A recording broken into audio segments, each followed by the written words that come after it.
Sweden just approved a massive new support package for Ukraine. Lots of big news. That's what we're talking about today. My name is Max Villman, former fighter pilot in the Swedish Air Force, and let's go.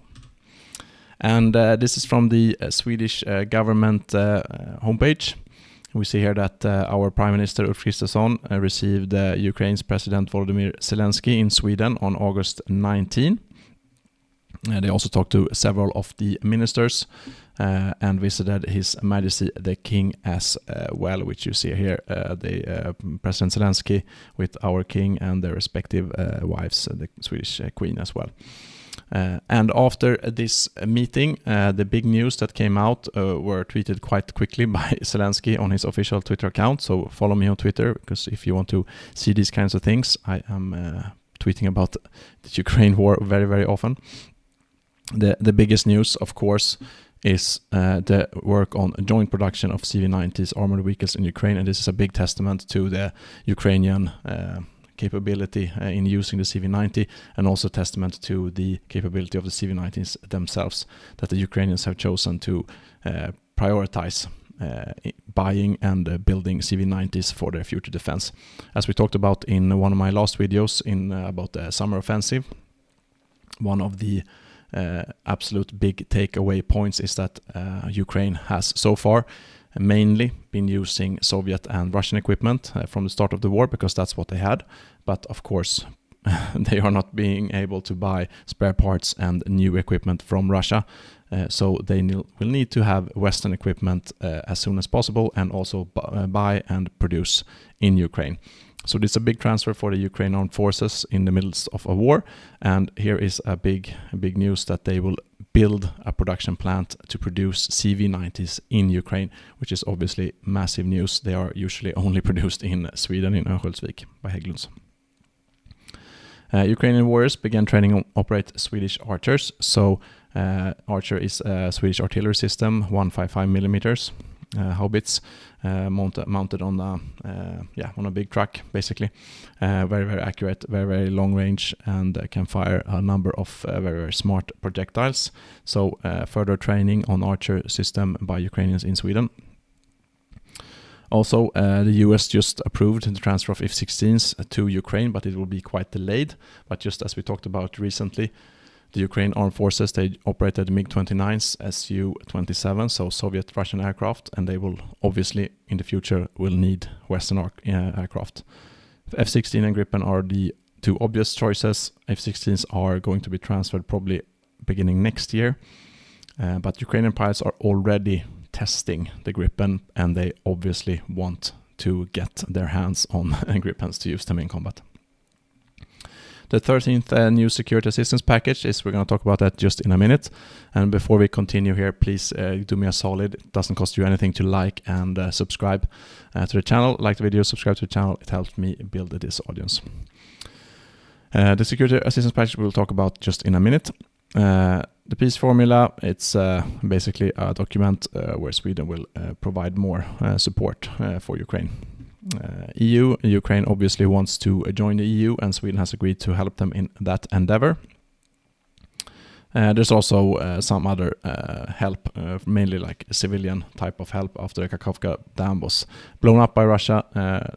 Sweden will provide help here. But let's move on to Sweden's 13th security package. So this is the press release in Swedish from the Swedish Department of Defense.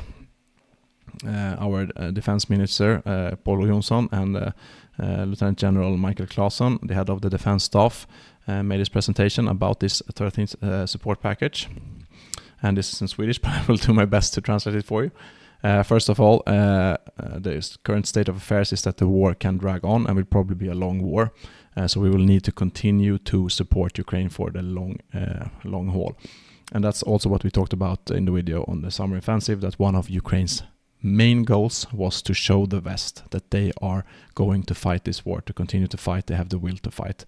And in regards to Sweden, it looks like this one of the goals has succeeded, because this is the new support package. And Sweden has, together with other nations in the Ukraine Defense Contact Group, about 50 nations, supported Ukraine with building up a number of brigades and sent hundreds of tanks, artillery systems, and thousands of infantry fighting vehicles. That's also what we talked about in the video about the summer offensive.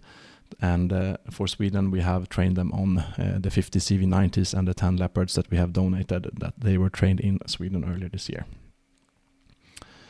Swedish support before this package was about 17 billion SEK, which is roughly 1.7 billion euros, roughly. That was before this package. And one Swedish national defense budget for 1 year is usually, before we started building up the armed force again, was between 40 and 50 billion SEK. So it's almost half a year's spending that has been sent already. There's also humanitarian, economical, and political support, of course. And Sweden has granted Ukraine, even though Ukraine is an active fighting part in a war, they are able to directly buy military materials and goods and tanks and so on from the Swedish defense industry. Some part of the defense package now, obviously ammunition to CV90s. They will obviously be using a lot of ammunition, and we are transferring more ammunition to them. And also spare parts for mainly what we're talking about, CV90s, Tank 122, which is the Leopard tank name in Sweden, and also Archer ammunition, so 155 millimeter.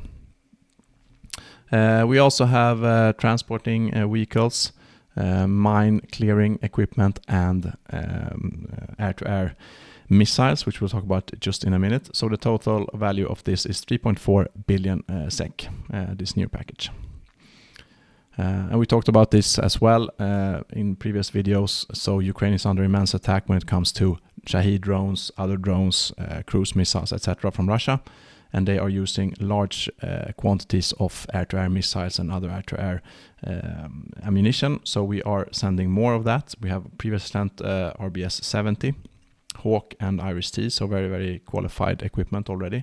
And now we're selling our old AMRAAMs, and in turn we're selling them back to the US, and the US will donate them to Ukraine. So this is the perfect way, and at the same time Sweden is buying a big package of new AMRAAMs. So Sweden will get newer AMRAAMs and Ukraine will get older AMRAAMs, which is perfect for them to target cruise missiles and drones. And this is just to mention that the Swedish Armed Forces will get extra money for this package, so it's not just a drain on the Armed Forces, it's also they're receiving a compensation from the government, which is very, very good, of course. So, all in all, a very, very big new package and big news, especially that CV90s will be produced in the Ukraine, which is big news, and we will hope to see GRIPENs in the hands of Ukrainians in Ukraine soon as well. We will see how that goes. I will keep you posted, but thank you for staying till the end. Please like and subscribe, and also if you want to buy me a coffee, that's what makes this channel possible. You can send me a donation on Ko-fi in the description below. But that's all I had for today, so until next time, fly safe.